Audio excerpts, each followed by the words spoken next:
إن الحمد لله نحمده ونستعينه من يهده الله فلا مضل له ومن يضلله فلا هادي له وأشهد أن لا إله إلا الله وحده لا شريك له وأشهد أن محمدا عبده ورسوله فإن خير الكلام كلام الله وخير الهدي هدي محمد وشر الأمور محدثاتها وكل محدثة بدعة وكل بدعة ضلالة صبحكم ومساكم فقد قال النبي عليه الصلاة والسلام بعثت أنا والساعة كهاتين أما بعد فأعوذ بالله من الشيطان الرجيم بسم الله الرحمن الرحيم قاف والقرآن المجيد بل أجبوا أن جاءهم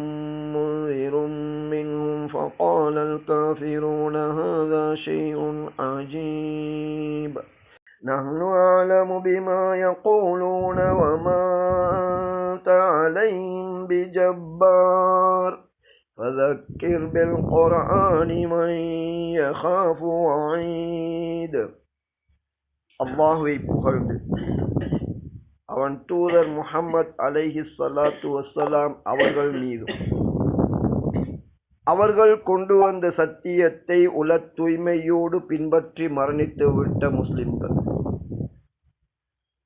இறுதி நாள் வரைக்கும் அதே சத்தியத்தை உல தூய்மையோடு பின்பற்றி மரணிக்கவிருக்கின்ற முஸ்லிம்கள் அவர்கள் அனைவரும் மீதும் அல்லாஹுடைய சாந்தி உண்டாவதாக. அவர்கள் எதிர்பார்க்கின்ற உயர் சுவனங்களிலே அவனது அருளை கொண்டு அவர்கள் அனைவரையும் நுழைவித்தருள்வானாக. அல் குர்ஆனிலே பல்வேறு விதமான வழிகாட்டல்கள் இருக்கின்றன. அதில் ஒரு வகையான வழிகாட்டல் நடந்து முடிந்த உண்மை சம்பவங்களை எடுத்து கூறுவது, அதன் மூலம் மனிதன் தனது இலட்சியத்தில் வெற்றி பெறுவதற்கான படிப்பினைகளை பெற்றுக்கொள்வது. அந்த வகையில் 5வது அத்தியாயத்தின் 27வது வசனம் முதல் வரக்கூடிய 4 வசனங்கள் நபி வாழ்ந்த காலத்திலே மனிதர்களுக்கு எடுத்து கூறும்படி கூறிய வசனங்கள். நபியின் மரணத்திற்கு பிறகு நபி அல்லாஹ்விடமிருந்து பெற்று தந்த வஹியாகிய அல் குர்ஆனையும் அஸ்ஸுன்னாவையும் ஆழமாக விரிவாக கற்ற உலமாக்கள் இந்த செய்தியை மக்களுக்கு போதிக்க வேண்டும். எனவே இன்றைய உபதேசத்தில் சுவனத்தை அடைவதற்காக படைக்கப்பட்ட மனிதன் படிப்பினை பெறுவதற்கு அந்த வழிகாட்டலின் ஒரு வகையாகிய நடந்து முடிந்த சம்பவங்களை உண்மை வடிவிலே எந்தவித கூடுதல் குறைவும் இல்லாமல் கூறுவது. அதுபோன்ற ஒரு சம்பவம் இந்த வசனங்களிலே கூறப்படுகின்றது. அல்லாஹுடைய வார்த்தைகள் மிகச் சுருக்கமானது, மிக தெளிவானது, மிக எளிமையானது. பாத அஊது பில்லாஹி மினஷ் ஷைத்தானிர் ரஜீம். வத்லு அலைஹிம் நபா இப்னை ஆதம் பில் ஹக். ஆதமுடைய 2 பிள்ளைகளுடைய உண்மை சம்பவத்தை அவர்களுக்கு ஓதி காண்பிப்பீராக. இது கர்ரபா குர்பானன் ஃபதுகுப்பில மின் அஹதிஹிமா வலம் யுதகப்பல் மினல் ஆஹர். அந்த இருவரும் அல்லாஹ்வுக்கு 2 அர்ப்பணிப்புகளை செய்கின்றார்கள், குர்பான் கொடுக்கின்றார்கள். அந்த இருவரின் ஒருவரது குர்பான் ஏற்கப்படுகின்றது, மற்றொருவரின் குர்பான் ஏற்றுக்கொள்ளப்படவில்லை. எவரது குர்பான் ஏற்றுக்கொள்ளப்படவில்லையோ குர்பான் ஏற்றுக்கொள்ளப்பட்டவரை நோக்கி லஅக்துலன்னக, நிச்சயமாக உன்னை நான் கொலை செய்ய போகின்றேன் என்று கூறுகின்றார். قال انما يتقبل الله من المتقين. குர்பானி உட்பட அல்லாஹ் யாரிடமிருந்து நல்லமல்களை ஏற்பான் என்றால் யாரெல்லாம் அந்த அல்லாஹ்வை பயந்து அவனது வரம்புகளுக்குள் வாழுகின்றார்களோ அவர்களிடமிருந்துதான் இவை ஏற்கப்படும் என இந்த மனிதர் கூறுகின்றார். அது மட்டுமல்ல, லஇம் பஸத்த இலைய யதக லிதக்துலனி மா அன பிபாசித்தின் யதிய இலைக லிஅக்துலக. நீ என்னை கொலை செய்வதற்கு உனது கரத்தை நீட்டினாலும் உன்னை கொலை செய்வதற்கு நான் எனது கரத்தை நீட்ட மாட்டேன். இன்னி அகாஃபுல்லாஹ ரப்பல் ஆலமீன். ஏனென்றால் நான் அகிலங்களின் ரப்பாகிய அல்லாஹ்வை அஞ்சுகின்றேன், அவனுடைய அச்சம் இருக்கின்றது. அது மட்டுமல்ல, இன்னி உரீது அன் தபூஅ பி இஸ்மி வ இஸ்மிக. இவ்வாறு நீ செய்துவிட்டால் உனது பாவம் உட்பட எனது பாவத்தையும் சுமந்தவனாக நீ வர வேண்டும் என நான் நாடுகின்றேன்.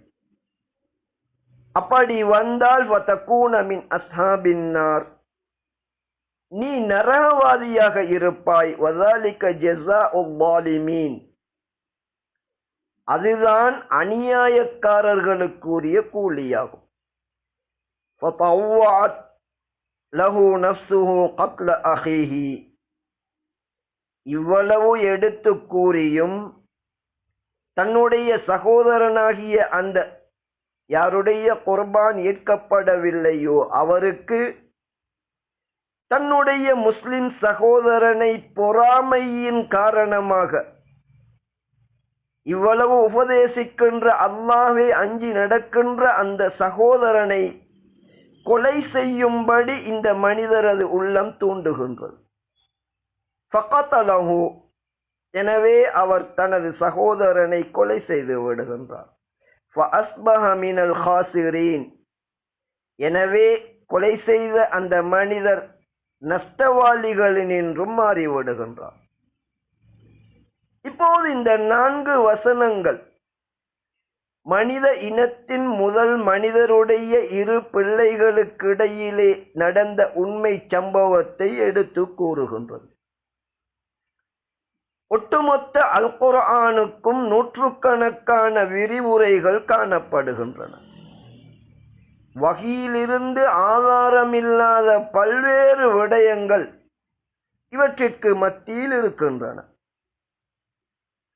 இதுபோன்ற உண்மை சம்பவங்களில் இருந்து சுவனத்தின்பால் வழிகாட்ட வந்த அல் குர்ஆனை வேறு பல நோக்கங்களை கொண்டு அவசியமற்ற விடயங்களின் பின்னால் அதிகமானவர்கள் நுழைகின்றார்கள். குர்ஆன் என்றால் என்ன என்று புரிந்து கொள்ள வேண்டும். எப்போதுமே அது மனதில் இருக்க வேண்டும். அப்படி என்றால் தான் குர்ஆன், அதிலிருந்து நாம் என்ன தெளிவு பெற வேண்டும் என்பதை புரிந்து கொள்ள முடியும். இங்கே நேரடியாக ஆதமுடைய 2 பிள்ளைகள் என அல்லாஹ் கூறுகின்றான். மனித இனத்தின் மிக கெட்ட பண்புகளில் ஒன்று பொறாமை கொள்வது. மனித இனம் ஆரம்பித்ததிலிருந்து இது நடந்து வருகின்றது.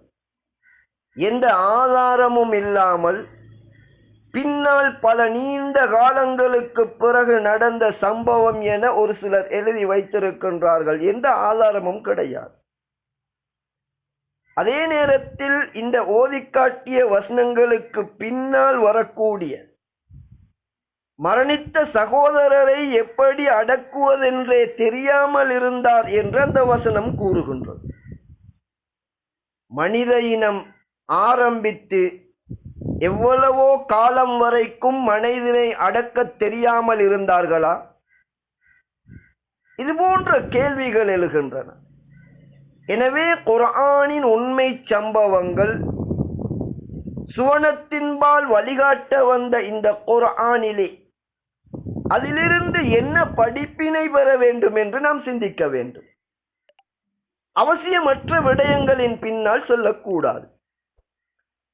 ஆரம்ப காலங்களிலே அல்லாஹுக்காக ஒரு மனிதர் ஒரு மிருகத்தை அறுத்து பலியிட்டால் அது அல்லாஹ்விடம் ஏற்றுக்கொள்ளப்பட்டதற்கான அடையாளம் உடனே தெரிந்துவிடும்.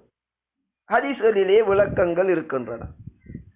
அறுக்கப்பட்ட அந்த குர்பானியை சாப்பிட முடியாது, நெருப்பு கங்கி ஒன்று வந்து அதனை எரித்துவிடும். இதன் அடிப்படையில் இரண்டு உடன் பிறந்த சகோதரர்கள் அல்லாஹுக்காக அறுத்து பலியிடுகின்றார்கள். ஒருவருடையது மட்டும் ஏற்கப்படுகின்றது, மற்றொருவருடையது ஏற்கப்படவில்லை.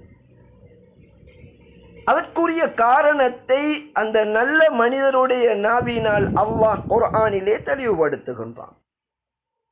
எத்தனையோ குர்ஆன் வசனங்கள், எத்தனையோ ஹதீஸ்கள் சுவனம் செல்ல விரும்புகின்ற ஒவ்வொருவரிடமும் அனைத்திற்கு முதலில் இருக்க வேண்டியது அத்தக்வா என்ற உள்ளத்திலே அல்லாஹ்வுடைய திருப்தியை எதிர்பார்த்து அல்லாஹ்வுக்காக அவன் எதனை சொன்னாலும், அவனால் அனுப்பப்பட்ட தூதர் எதனை கூறினாலும் அப்படியே அடிபணிந்து விடுகின்ற, அதன் மூலம் அல்லாஹ்வுடைய கூலியை எதிர்பார்க்கின்ற தக்வா இருக்க வேண்டும்.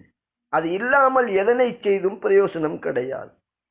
மனிதனின் அறிவீனங்களில் ஒரு உதாரணம், சில நேரங்களில் இலட்சக்கணக்கான கோடிக்கணக்கான பணத்தை செலவழிக்கின்றார்கள். மிக நீண்ட காலம் கல்வி கற்று மக்களுக்கு உபதேசிக்கின்றார்கள். இவற்றிலெல்லாம் அல்லாஹ்வுடைய திருப்தி ஒரு பக்கம் இருக்க, மனிதர்களின் புகழையும் மனிதர்களுக்கு மத்தியில் முதன்மை இடங்களையும் தேடக்கூடியவர்களாக இருப்பது எவ்வளவு பெரிய ஒரு கைசேதம். எனவே இஸ்லாத்தின் அடிப்படை இந்த உண்மை சம்பவத்தில் இருந்து அல்லாஹ் யாரெல்லாம் தக்வா உள்ளச்சம் கொண்டு நல்லமல் செய்கின்றார்களோ அவர்களுடைய நற்கிரியைகள் தான் ஏற்றுக்கொள்ளப்படும். இப்போது அடுத்த விடயம், தன்னை பொறாமையின் காரணமாக ஒரு முஸ்லிம் கொலை செய்ய முற்படும் போது எவ்வளவு அழகான ஒரு முன்மாதிரி பாருங்கள். இஸ்லாத்தில் இருக்கின்ற இருவர், அதில் ஒருவர் நல்லமலில் மற்றவர் சிறந்திருக்கின்றார் என்பதற்காக பொறாமை கொள்ளுகின்றார். எவ்வளவு கெட்ட பொறாமை என்று பாருங்கள். நீங்களும் உங்களை திருத்தி உள தூய்மையோடு நல்லமல் செய்தால் இருவருமே சுவனம் செல்லலாமே. பொறாமைப்பட்டு நல்ல முஸ்லிமை கொலை செய்தால் என்ன நடக்கும்? இந்த முஸ்லிம் உபதேசிக்கின்றார், நீ என்னை கொலை செய்ய கையை நீட்டினாலும் நான் கையை நீட்ட மாட்டேன். ஒரு முஸ்லிமை கொலை செய்வதென்பது நிரந்தர நரகவாதியாக காவிராக மாற்றிவிடும் என்று எங்கோ வாழ்ந்த இமாம் அல்ல, அல்லாஹ்வினால் நியமிக்கப்பட்ட அல்லாஹ்வுடைய தூதர் கூறுகின்றார்கள். குர்ஆனையே வழங்கிய அல்லாஹ் அல் குர்ஆனிலே கூறுகின்றான்.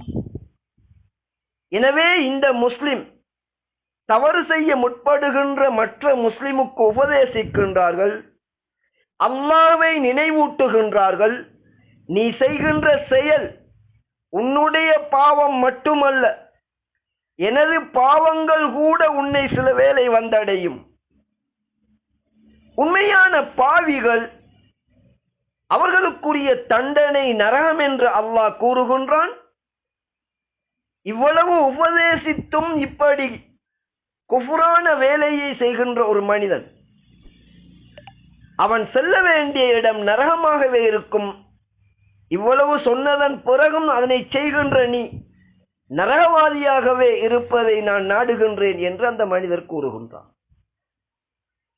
தவறு செய்கின்ற ஒரு மனிதன் அல்லாஹ்வுடைய அச்சம் இருக்கும் என்றால் உபதேசிக்கப்படுகின்ற போது அவனுக்கு அது பிரயோஜனம் தர வேண்டும். அதனையும் அல் குர்ஆனிலே அல்லாஹ் கூறுகின்றான்.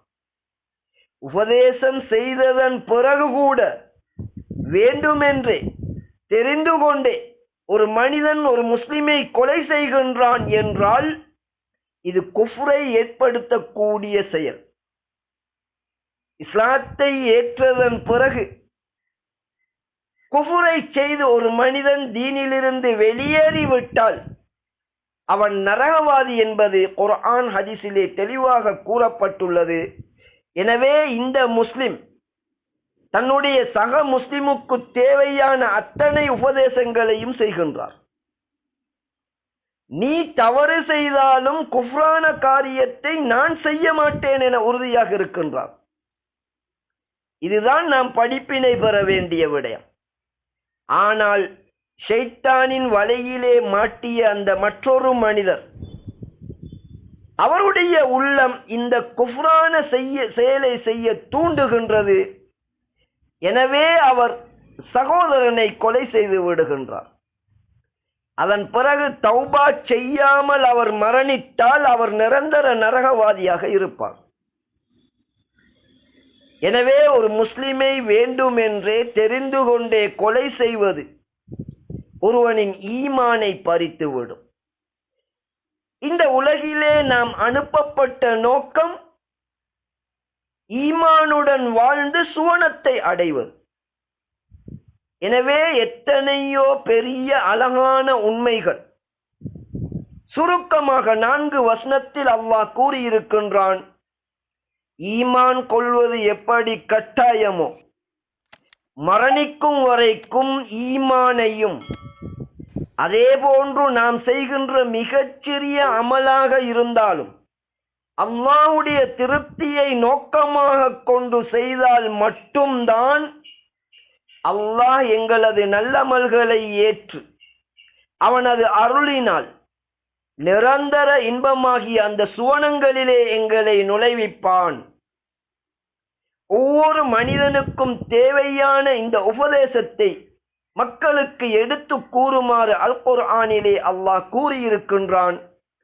மரணிக்கும் வரைக்கும் ஈமானுடனும் ஒரு அற்ப நல்லமலை செய்தாலும் அல்லாஹ்வுக்காக என்ற தூய்மையோடு செய்யும் பாக்கியத்தை அல்லாஹ்விடம் நாம் பிரார்த்திப்போமாக. ஃபஸ்தக்ஃபிருஹு இன்னஹு ஹுவல் கஃபூர் ரஹீம். இன்னல் ஹம்தலில்லாஹ் நஹ்மதுஹு வ நஸ்தஈனுஹு மன் யஹ்திஹில்லாஹு ஃபலா முضل லஹு வ மன் யுضللஹு ஃபலா ஹாதிய லஹு. وأشهد أن لا إله إلا الله وحده لا شريك له وأشهد أن محمدا عبده ورسوله. إن خير الكلام كلام الله وخير الهدي هدي محمد وشر الأمور محدثاتها وكل محدثة بدعة وكل بدعة ضلالة. أما بعد. நபி அலைஹி ஸலாத்து வஸ்ஸலாம் அவர்களுடைய சுன்னா என்ற ஹதீஸ்கள் பதியப்பட்ட நூல்களில் ஒன்றாகிய முஸ்னத் அஹ்மத் உட்பட பல்வேறு நூல்களிலே மக்களுக்கு எடுத்து கூறும்படி பணிக்கப்பட்ட நபி அவர்கள் மேலே குர்ஆனிலே சொல்லப்பட்ட அந்த உண்மை சம்பவத்தை அடிப்படையாக வைத்து ஒரு செய்தியை சொல்லுகின்றார்கள். அதன் கருத்தை மட்டும் கூறுகின்றேன். மறுமை நாளைக்கு முன்னதாக பல இருள்கள், ஃபித்னாக்கள் தோன்றும். கடுமையான இருளுள்ள இரவு எப்படி இருட்டாக இருக்குமோ அதுபோன்று அந்த ஃபித்னாக்கள் காணப்படும். அதிலே காலையிலே விசுவாசியாக இருப்பவன் மாலையிலே காபிராகி விடுவான். மாலையிலே விசுவாசியாக இருப்பவன் காலையாகும் போது காபிராகி விடுவான். இத்தகைய ஃபித்னாக்களில் எழுந்து நின்று செயற்படுபவன் அமர்ந்திருப்பவனை விட சிறந்தவன். ஃபித்னாவிற்காக நடந்து செல்பவனை விட நின்ற நிலையில் இருப்பவன் சிறந்தவன். வேகமாக ஓடுகின்றவனை விட நடந்து செல்கின்றவன் சிறந்தவன். இப்போது நபி அவர்கள் உபதேசிக்கின்றார்கள், இது போன்ற முஸ்லிம்களுக்கு மத்தியிலான பிரச்சினைகள் ஏற்பட்டு மிக கடுமையான சோதனைகள் ஏற்படும் என்றால் அந்த முஸ்லிம் அன்றைய கால ஆயுதம் உங்களது வில், அந்த கம்பை உடைத்து விடுங்கள், அதன் கயிற்றை வெட்டி விடுங்கள். வாள் என்ற அந்த ஆயுதத்தை கல்லிலே அடித்து அதன் கூர்முனையை நீக்கிவிடுங்கள். ஃபித்னா உங்களுடைய வீட்டுக்குள் புகுத்தப்பட்டாலும் நீங்கள் அந்த ஆதமுடைய இரு பிள்ளைகளில் சிறந்த மனிதர் எப்படி இருந்தாரோ அப்படி இருங்கள் என உயிரிலும் மேலான நபி அவர்கள் உபதேசிக்கின்றார். எனவே சுருக்கம், நிறைய விளக்கங்கள் அவசியம் கிடையாது. சுவனம்தான் எங்களுடைய நோக்கமா? அந்த இரண்டு மனிதர்களில் எந்த தவறும் செய்யாத, அல்லாஹுக்காக தூய்மையோடு செயற்பட்டதை தவிர தன்னுடைய சகோதரனுக்கு எந்த அநியாயமும் செய்யவில்லை. வெறுமனே நல்லமலை செய்ததற்காக வேறு ஒருவர் அல்ல, தன்னுடைய முஸ்லிம் சகோதரரே தன்னை கொலை செய்ய வரும்போது, கொலை செய்ய நீ கையை நீட்டினால் நான் நீட்ட மாட்டேன். ஒரு முஸ்லிமை கொலை செய்தால் இஸ்லாத்தில் இருந்து அவரை வெளியேற்றிவிடும். வாழ்வின் நோக்கத்திலேயே நாம் தோல்வி அடைந்து விடுவோம். எனவே இறுதியாக மிக தெளிவாக யாரெல்லாம் உண்மையிலேயே சுவனம் செல்ல விரும்புகின்றார்களோ அவர்களுக்கு நபி அவர்கள் நினைவுபடுத்திய அதே உபதேசத்தை கூறி இந்த உபதேசத்தை நிறைவு செய்கின்றேன். ஃபல்யகுன் கஹைரி இப்னை ஆதம்.